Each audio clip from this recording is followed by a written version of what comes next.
हमारे साथी राज्यमंत्री जी, वन विकास निगम के हमारे अध्यक्ष उपाध्यक्ष जी, हाफ साहब, हमारे एमडी साहब, पुष्कर जी और तमाम विराजित अधिकारी बंधु, कर्मचारी बंधु और ये सामने की जो पंक्ति में बैठे हैं, ये वो शहीद के परिवार हैं। और आज शहीद स्मारक का लोकार्पण एक ऐसे मुख्यमंत्री के हाथों हुआ जो दिल की भावनाओं से गरीब जनता को ही नहीं, कर्मचारी अधिकारी को भी प्यार करते, एक परिवार मानते। आज जो हमारे सामने बैठे हैं ये अपने आप को असहाय न समझें, क्योंकि एकमात्र यही मुख्यमंत्री जी हैं जिन्होंने आपके परिवार को हमेशा अपना समझा। और ये बात मैं ऐसे नहीं कह रहा हूं। आज से 2008 में जब माननीय मुख्यमंत्री जी ने मुझे वन विभाग दिया था और वन विभाग के शहीद सम्मान करने का एक प्रोग्राम रखा था, उस समय सरकार दूसरी थी जिनकी कभी तुलना नहीं करती। हमने कहा मुख्यमंत्री जी, हमारा शहीद भी जान की बाजी लगाकर जैसे देश की बॉर्डर पर हमारा सैनिक सुरक्षा करता है, उससे कम सुरक्षा हमारे ये गरीब भाई नहीं करते। उससे ज्यादा परिवार को छोड़ करके जंगलों में रहना कोई आसान काम नहीं है। और उस समय कारगिल के शहीदों को 10 लाख रुपया मिलता था। मैंने मुख्यमंत्री से निवेदन किया, मुख्यमंत्री जी, हमारे शहीदों को भी बढ़ाया जाना चाहिए। पैसा उनकी कीमत नहीं है, उनकी मौत की कीमत पैसे से तुलना नहीं की जा सकती, लेकिन उनके आंसू तो हम पहुंच सकते हैं। ये वही मुख्यमंत्री जी हैं जिन्होंने मेरे निवेदन पर 5 लाख को 10 लाख रुपए किया था। एक बार हम जोरदार ताली बजाकर स्वागत करेंगे। और आज फिर एक परिवार के वन विभाग के मुखिया के नाते मैं फिर निवेदन कर रहा हूं, माननीय मुख्यमंत्री जी, आप अन्यथा न लें। 10 लाख आपने किया 2008 में मेरे कहने, अब आपने दोबारा मुझे फिर वन विभाग की जवाबदारी दे दी। अब मैं तो चाहता हूं कि अब ये हमारे परिवार के मुखिया लोग हैं जिनके परिवारजन शहीद हो गए, अभी से नहीं लेकिन आने वाले वित्तीय वर्ष से भगवान न करे कोई शहीद हो तो कम से कम 10 की जगह 25 लाख रुपए की सम्मान लेगी आपके द्वारा दिया। माननीय मुख्यमंत्री जी, पूरा वन विभाग प्रसन्न है। मुख्यमंत्री जी ने हमारे वन विभाग की भाव को जान करके पूरे वन भवन को वन विभाग को देने के लिए जो ऐतिहासिक घोषणा करी है, उसके लिए मैं शब्दों से आपका धन्यवाद नहीं दे सकता। केवल 2 बातों को और रख करके कि हम हमेशा से हमारे जो वर्दी वाले भाई वो जान की बाजी लगाकर आपके निर्देशानुसार वन विभाग चल रहा है। वन नहीं कटे, इसके लिए हम भविष्य में कठोर कानून बनाएं, उसके लिए आपकी अनुमति जरूरी है ताकि वन काटने वालों को डर होना चाहिए और कठोर नियमों की आवश्यकता है। साथ ही जो हमारे वर्दी का भत्ता है जो 2500 रुपया है, बहुत कम है, उसको भी मैं चाहता हूं कि 5000 रुपया कर देना चाहिए, कि बहुत बड़ी रकम नहीं है। इसके साथ साथ केवल जंगलों में रहते हैं हमारे भाई, पौष्टिक आहार के लिए केवल 1000 रुपया महीना चाहते हैं। अगर आपकी सुविधा हो तो हम चाहेंगे कि हमारे वन कर्मचारी अधिकारी बंधु पौष्टिक आहार में मिल जाए। और आप ऐसे मुख्यमंत्री हैं जिन्होंने मेरी आज तक कोई बात का मना नहीं किया। हमारे पास शब्द नहीं है कि हम किन शब्दों में आपको धन्यवाद दें। हम तो केवल उस चीज को पूछते हैं कि तारीफ करूं क्या उसकी जिसने तुझे बनाया। और आप ऐसे मामा और ऐसे भाई हो, पूरे वन विभाग और मध्य प्रदेश की तरफ से मैं आपको सल्यूट करता हूं। आपकी जन कल्याणकारी नीति को सल्यूट करता हूं। आपके वन विभाग में आकर के हमारा गौरव बढ़ाने के लिए, मान सम्मान बढ़ाने के लिए आपका सल्यूट करता हूं। इन्हीं के साथ अपनी वाणी को विराम। जय श्री राम। बहुत बहुत धन्यवाद माननीय वन मंत्री मध्य प्रदेश डॉक्टर कुंवर विजय शाह जी। अब बहुत आदर के साथ उद्बोधन के लिए आमंत्रित हैं माननीय मुख्यमंत्री श्री शिवराज सिंह चौहान जी। जोरदार तालियों से आइए, स्वागत करें, अभिनंदन करें।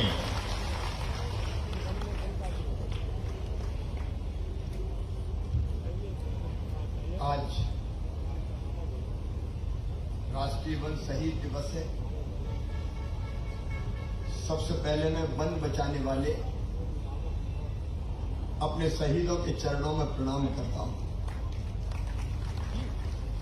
मैं अमर शहीदों का चारण उनके यश गाया करता हूं, जो कर्ज राष्ट्र ने खाया है मैं उसे चुकाया करता हूं।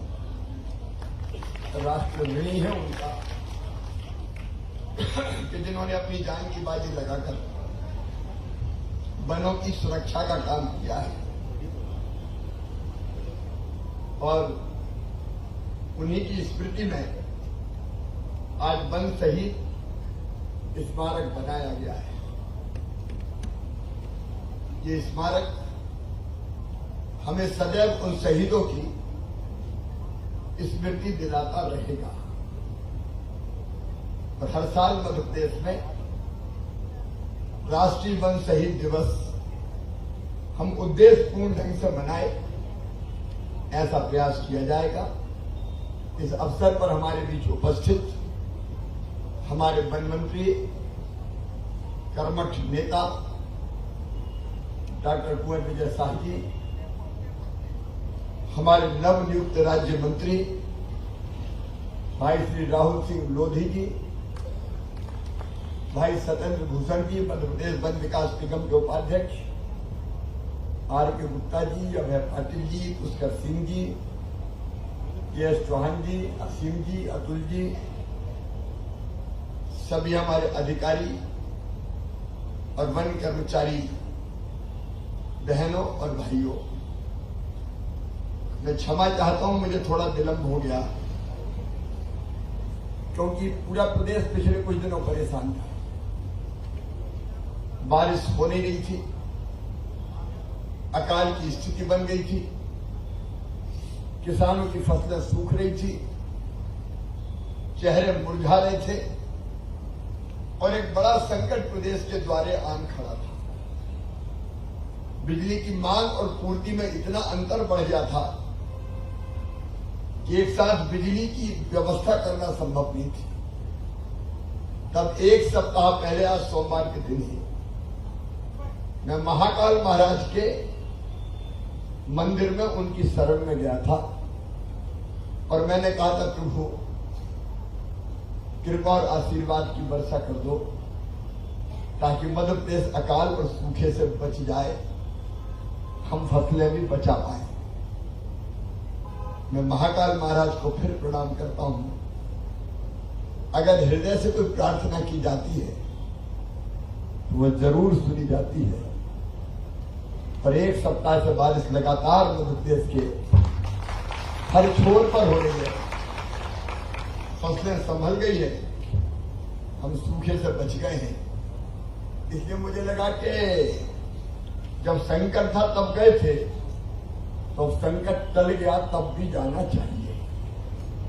दुख में सुमरन सब करे, सुख में करे न कोई। जो सुख में सुमरन करे तो दुख काहे को हो। तो आज मैं फिर महाकाल महाराज की शरण में गया था। आने में थोड़ा विलंब हो गया और आपको प्रतीक्षा करनी पड़ी, इसके लिए मैं क्षमा चाहता हूं। मित्रों, हमारे यहां मत्स्य पुराण में कहा गया है, 10 कूट समा बापी, 10 बापी समो हृदा, 10 हृदा समा पुत्रो, 10 पुत्रो समो द्रुमा। मतलब 10 कुएं के बराबर एक बावड़ी होती है, 10 बावड़ियों के बराबर एक तालाब होता है, 10 तालाबों के बराबर एक पुत्र होता है और 10 पुत्रों के बराबर एक वृक्ष होता है। वनों और वृक्षों का महत्व भारत में आज से नहीं है, हजारों साल पहले से। और जब हम वृक्ष को या वन को बचाते हैं तो वन और वृक्ष तो बचते हैं, लेकिन हम आने वाली पीढ़ियों को भी बचाने का काम कर रहे हैं।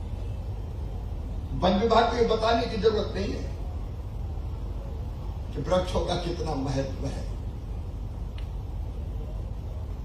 और इसलिए ये अपना देश है जिसने आज नहीं, हजारों सालों से वनों की पूजा की है।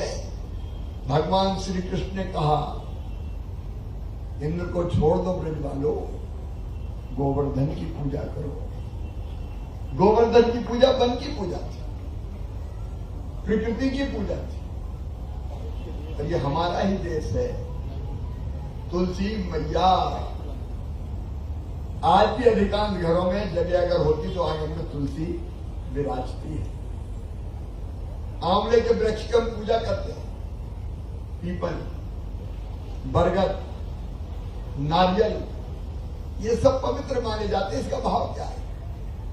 भाव यही है कि अगर इनको नहीं पूजा और ये नहीं बचे तो हम भी नहीं बचेंगे।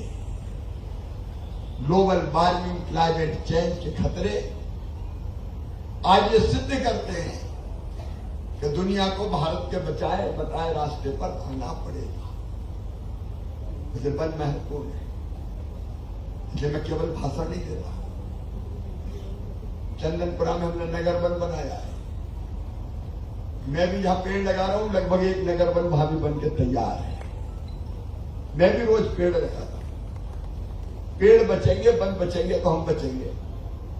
और पेड़ के साथ ये दुनिया वन्य प्राणियों की भी है। मैं वन विभाग को बधाई देता हूं कि आपने फॉरेस्ट कवर को बढ़ाने का काम किया है। आपने सघन वन भी बढ़ाए। ये मध्य प्रदेश जंगलों की रक्षा करने वाला प्रदेश बन गया है। हमने वन भी बचाए हैं, क्योंकि वो ओवरऑल 30% से ज्यादा फॉरेस्ट कवर मध्य प्रदेश में, और देश के 12.5% वन हमने बचा के रखे। 12.5% वन मध्य प्रदेश में हमने वन भी बचाए और वन्य प्राणी भी बचाए। हम फिर टाइगर स्टेट हैं। मैं फिर वन विभाग का हृदय से स्वागत करता हूं। हम टाइगर स्टेट है। तेंदुआ लेपर्ड स्टेट भी हमें है। घड़ियाल भी हमने बचाए। गिद्धों की रक्षा भी हमारे यहीं हो रही है। और चीता स्टेट भी हम बन गए। वन और वन्य प्राणियों को बचाने वाले हम हैं। और इसलिए मैं आपको विशेष रूप से बधाई देता हूं। आज उन परिवारों को मैं प्रणाम करता हूं जिनका हम लोगों ने मिलकर स्वागत किया। उन्होंने कुर्बानी दी है वन्य प्राणियों की और वनों की रक्षा करते हुए। मैं उन सब परिवारों के प्रति प्रदेश की जनता की ओर से अपनी श्रद्धा को व्यक्त करता हूं। और जैसा विजय साहब जी अभी कह रहे थे, कभी शहीद को 10 लाख रुपए की सम्मान निधि दी जाती है, उसको बढ़ा के भगवान न करे या हमको कभी न देना पड़े। मैं तो यही प्रार्थना करता हूं। लेकिन मजबूरी में कभी देना पड़े तो 25 लाख रुपया बढ़ा के की जाएगी सम्मान निधि। वर्दी और आहार भत्ता के बारे में जो बात उन्होंने कही है उसको भी मैं स्वीकार करता हूं। उसकी व्यवस्था भी की जाएगी। और एक बात, कुछ चुने हुए बन के रखवाले मित्रों के साथ मैं एक बैठक करूंगा, जिसमें महावत वन रक्षक से लेके संख्या बड़ी ना होने के 1-1, 2-2, 3-3 प्रतिनिधि उनके हों, वो सारे प्रतिनिधि बुला के सीएम हाउस में बुलाएंगे। हम चर्चा करके और भी समस्या होगी तो उसका निवारण भी हम करेंगे। मैं वन विभाग के साथियों का अत्यंत आदर करता हूं। विशेषकर जब जंगलों में हम देखते हैं हफ्ते 15 दिन घोर घने जंगल में हाथ में एक डंडा लेके पैदल गश्त करते हैं। कहीं शेर का खतरा, कहीं रीछ का खतरा, कहीं और किसी वन्य प्राणी का खतरा, तो भी खतरा उठा के वन बचाने का काम करते हैं। अपने परिवार से दूर रहते हैं। महावत और कटर जैसे लोग भी जो अल्प वेतन पर काम करते हैं, उनकी चिंता भी हमको करनी चाहिए। और इसलिए एक बार उनसे संवाद हम जरूर करेंगे ताकि कुछ और समस्या उनकी जिंदगी में हो तो उन समस्याओं का भी समाधान किया जा सके। जो अल्प वेतन भोगी और अनियमित कर्मचारी है उनके कल्याण की भी रूपरेखा हम बैठ कर बनाएंगे, ताकि उनकी जिंदगी में भी सवेरा हो सके और उनका जीवन सुखी बन सके। इन्हीं शब्दों के साथ एक बार फिर सभी शहीद परिजनों को प्रणाम करते हुए मैं अपनी वाणी को विराम देता हूं। धन्यवाद। बहुत बहुत धन्यवाद माननीय मुख्यमंत्री जी।